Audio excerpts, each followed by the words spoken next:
Hey everybody, Mark Holland here with BenefitHelp.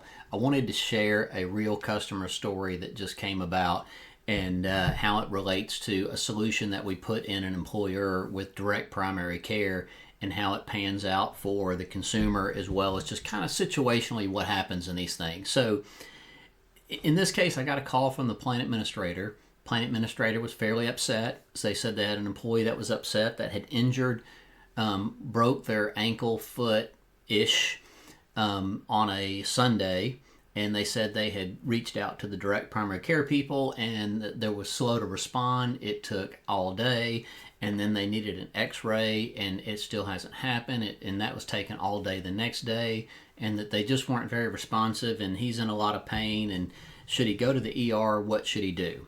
Well, first of all, I told her, don't go to the ER unless it's an emergency. That's the worst place to go. If anything, go to an urgent care. But let me just kind of keep drilling into the situation. So that was the employee calling her with his side of it, and then her calling me. And so I reached out to the direct primary care vendor just to get kind of perspective on what has happened with them. And so, accolades to First Primary Care in this case was who the vendor was on how they've handled it. But I talked directly to one of the lead doctors, and he said yes, they messaged the doctor on the internal app that they have on where they're supposed to start care. And so, sorry, I was getting a phone call. So they messaged the doctor at 5:57, and they actually got a response from the doctor over the app at 5:59. And that was really a response because the doctor tried to call them on their phone and it went straight to voicemail. So the doctor was messaging them back saying, call me so we can talk. They did a video conference by 6 p.m. So I guess we're talking about 3 minutes that they were actually videoing with a doctor on a Sunday night.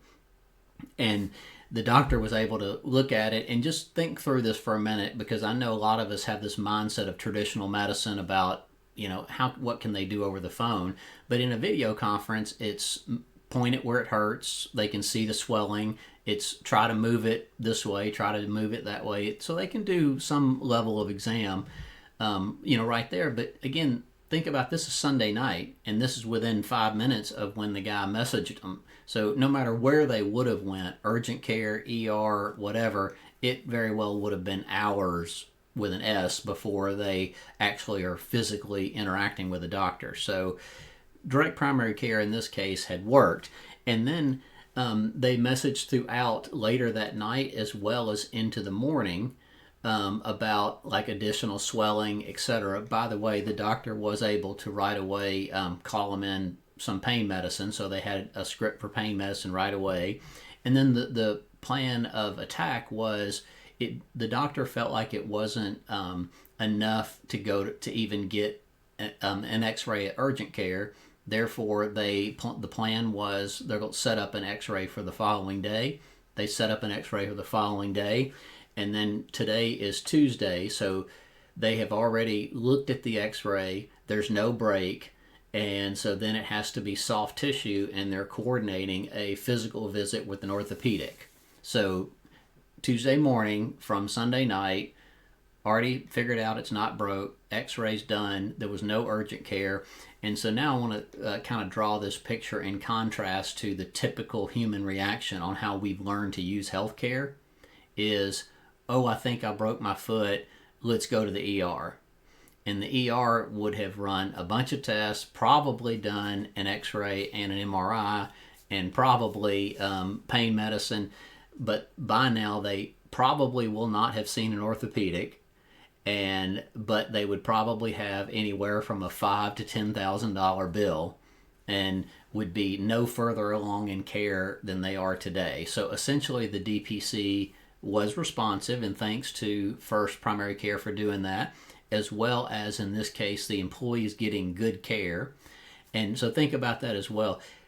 When I talked to the doctor today, he's told me that he's done 3 video conferences with the employee, as well as 10 touches. So I can tell you that if you were not using direct primary care, you would not have had communication in a 48-hour period, or it's not even a 48-hour period, where you've had 10 touches with your doctor, and the doctor will have spent hours as well as video conferences, even though it's not in the office. But I can tell you, my personal preference is, because I recently broke my foot, is I would much rather have done that than try to get to the doctor's office and get inside the doctor's office for a quick exam. Of course, you got to do that for the x-ray, but not the general care. Anyway, just thought I would share with you guys that quick story and where direct primary care is working. Have a good one.